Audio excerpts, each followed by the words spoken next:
एक रोज की बात है कि बादशाह अकबर के दरबार में लंका के राजा का एक दूत पहुंचा।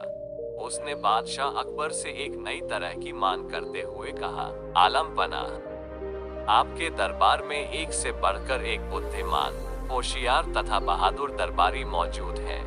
हमारे महाराज ने आपके पास मुझे एक घड़ा भरकर बुद्धि लाने के लिए भेजा है। हमारे महाराज को आप पर पूरा भरोसा है कि आप उसका बंदोबस्त किसी न किसी तरह और जल्दी ही कर देंगे। यह सुनकर बादशाह अकबर चकरा गए। उन्होंने अपने मन में सोचा, क्या बेतुकी मांग है। भला घड़े भर बुद्धि का बंदोबस्त कैसे किया जा सकता है। लगता है लंका का राजा हमारा मजाक बनाना चाहता है, कहीं वो इसमें सफल हो गया तो। तभी बादशाह को बीरबल का ध्यान आया।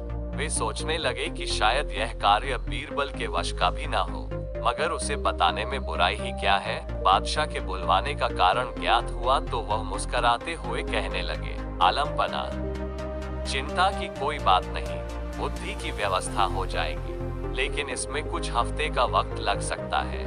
बादशाह अकबर बीरबल की इस बात पर कहते भी तो क्या, बीरबल को मुंह मांगा समय दे दिया गया।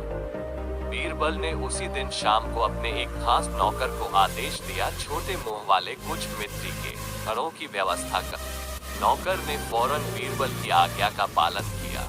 घरे आते ही बीरबल अपने नौकर को लेकर कद्दू की एक बेल के पास गए। उन्होंने नौकर से एक घड़ा ले लिया। बीरबल ने घड़े को एक कद्दू के फूल पर उल्टा के लटका दिया। इसके बाद उन्होंने सेवक को आदेश दिया कि बाकी सारे घड़ों को भी इसी तरह कद्दू के फूल पर उल्टा रख दे। बीरबल ने इस काम के बाद सेवक को इन घड़ों की देखभाल सावधानी पूर्वक करते रहने का हुक्म दिया और वहां से चले गए। बादशाह अकबर ने कुछ दिन बाद इसके बारे में पूछा तो बीरबल ने तुरंत उत्तर दिया, आलम पना, इस कार्य को हो चुका समझे, बस 2 सप्ताह का समय और चाहिए, उसके बाद पूरा घड़ा बुद्धि से लबालब भर जाएगा।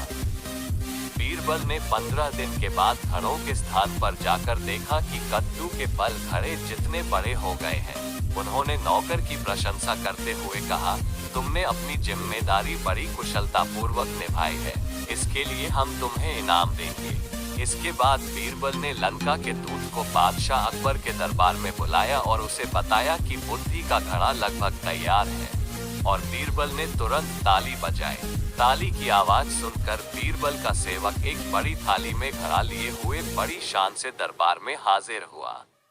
बीरबल ने घड़ा उठाया और उसे लंका के दूत के हाथ में सौंपते हुए कहा, लीजिए श्रीमान, आप इसे अपने महाराज को भेंट कर दीजिए, लेकिन एक बात अवश्य ध्यान रखिएगा कि खाली होने पर हमारा यह कीमती बर्तन हमें जैसा का तैसा वापस मिल जाना चाहिए। इसमें रखा बुद्धि का फल तभी प्रभावशाली होगा जब इस बर्तन को कोई नुकसान न पहुंचे। इस पर दूत ने कहा, हुजूर, क्या मैं भी इस बुद्धि के फल को देख सकता हूँ? हाँ जरूर, बीरबल ने गर्दन हिलाते हुए कहा। घड़े देखकर परेशान होते हुए दूत ने मन ही मन सोचा, हमारी भी मति मारी गई है, भला हमें भी क्या सूझी। बीरबल का कोई जवाब नहीं है, भला ऐसी बात मैंने सोची कैसे। घड़ा लेकर दूत के जाते ही बादशाह अकबर ने भी घड़े को देखने की इच्छा प्रकट की और बीरबल ने एक घड़ा मंगवा दिया। जैसे ही उन्होंने घड़े में झांका उन्हें हंसी आ गई। वे बीरबल की पीठ ठोकते हुए बोले, मान गए भाई, तुमने बुद्धि का क्या शानदार फल पेश किया है। लगता है इसे पाकर लंका के राजा के बुद्धिमान होने में तनिक भी देर नहीं लगेगी।